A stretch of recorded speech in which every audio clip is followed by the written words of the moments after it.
Mesdames et messieurs, bonjour, bonsoir et bon après-midi. Selon votre position géographique, bienvenue sur votre chaîne, notre chaîne d'info et la vérité. Aujourd'hui, nous partons directement en République démocratique du Congo.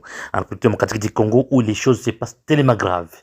L'armée gouvernementale, les forces gouvernementales ont détruit un pont qui reliait le territoire de Walikale et de Massis. Mais pour quelles raisons ils ont fait ça? Pour quelles raisons l'armée vient de détruire ces ponts en utilisant des moyens aériens. Donc, ils ont utilisé l'aviation pour détruire ces ponts. En tout cas, l'armée de FARDC, donc le FARDC, a risqué beaucoup plus pour seulement détruire ces ponts. Ici, dans notre actualité d'aujourd'hui, de ce matin, nous allons vous dire pourquoi. Nous allons vous expliquer pourquoi. Nous sommes le 29 septembre 2025 et nous vous demandons de suivre cette information du début jusqu'à la fin. Mais bien avant tout, il faut que vous vous abonnez. Abonnez-vous à notre chaîne.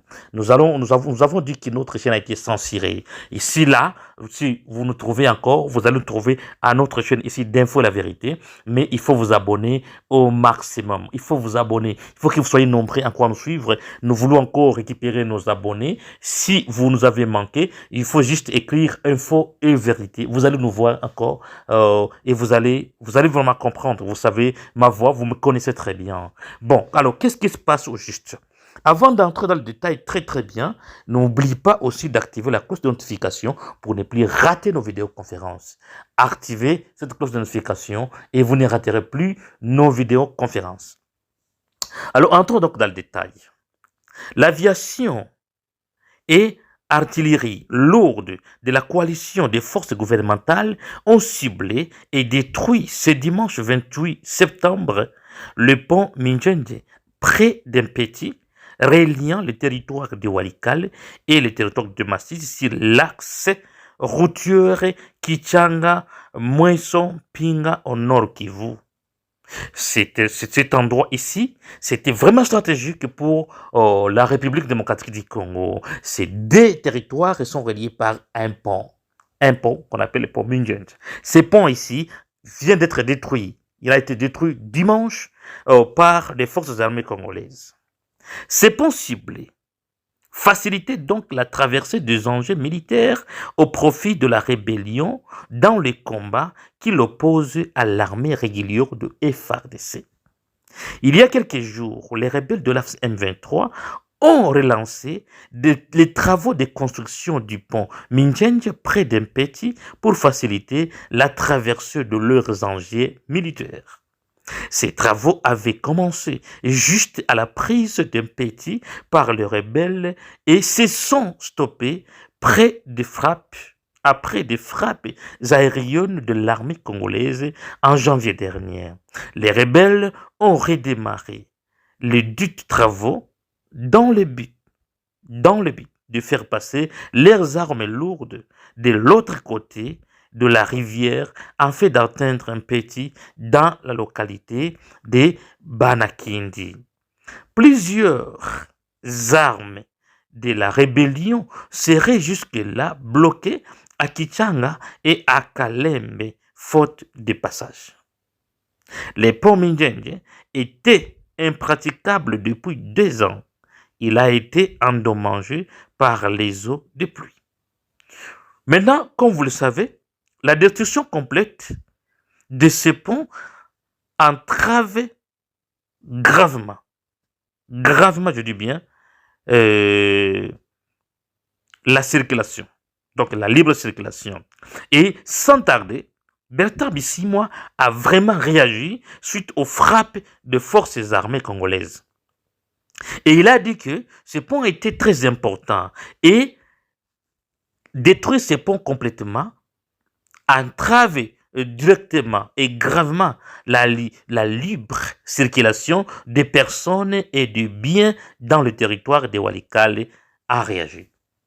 Mesdames et messieurs, bravo. Moi je dis bien bravo pour l'armée congolaise.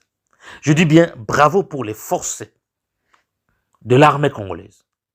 Détruire ce qui était comme un atout pour l'AFS M23, c'est les affaiblir d'abord de l'intérieur.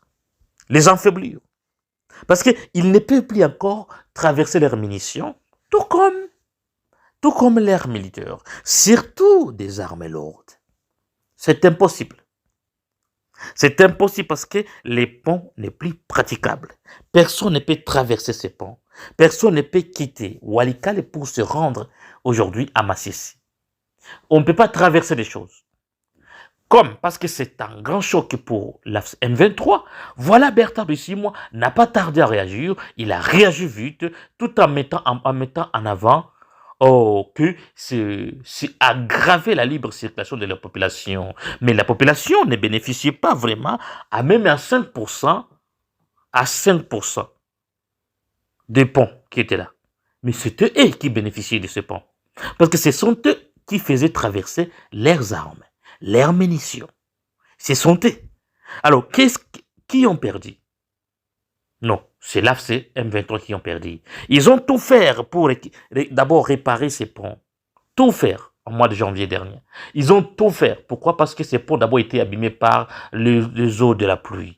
Maintenant, là, ils avaient déjà amélioré, donc je vais dire reconstruire ces ponts pour faciliter peut-être traverser leurs munitions, leurs armes. Mais l'armée congolaise vient de faire quoi? De détruire. Je dis, mettez beaucoup de j'aime. Mettez-moi beaucoup de j'aime sur cette vidéoconférence. Cela permet de sécuriser la vidéoconférence. Si vous êtes pour, laissez-nous votre avis dans les commentaires. Parce que ce que l'armée congolaise vient de faire, c'est quelque chose de plus important. Quelque chose de plus important, en tout cas je dis bien, c'est vraiment un coup dur pour la M23. Parce que ceux qui sont de préparer cette offensive d'envergure, qui sont en train de préparer, en mettant, je veux dire, leurs armes, leurs munitions, du côté d'Mpinga, d'un petit d'ailleurs. Ah là, c'était grave. C'était grave parce qu'ils sont partis là-bas en masse. Ils sont partis en Walikale en masse. Beaucoup de militaires sont arrivés à Walikale. Mais pourquoi faire? Pourquoi faire la question? Pour se préparer à quelque chose, à une attaque d'envergure. Une attaque d'envergure. Ils ont fait traverser beaucoup de munitions. Beaucoup de munitions. Pour quelles raisons? Maintenant, le pont est détruit. Le pont est détruit et c'est une bonne chose pour les Congolais. C'est une bonne chose, franchement, pour les peuples congolais. Bien que cela va aussi peut-être empêcher qu'il y ait la communication entre Walikale et Massissi, mais ça va. Comme ça empêche l'ennemi à ne pas avancer, à ne pas traverser, à ne pas communiquer de l'autre côté de Walikale et de l'autre côté de Massissi, c'est vraiment une victoire pour la population congolaise et pour la République démocratique du Congo en général. Merci beaucoup, messieurs, mesdames, d'avoir suivi notre vidéoconférence. L'information continue sur notre chaîne d'info La Vérité. Restez avec nous et vous aurez toujours des actualités.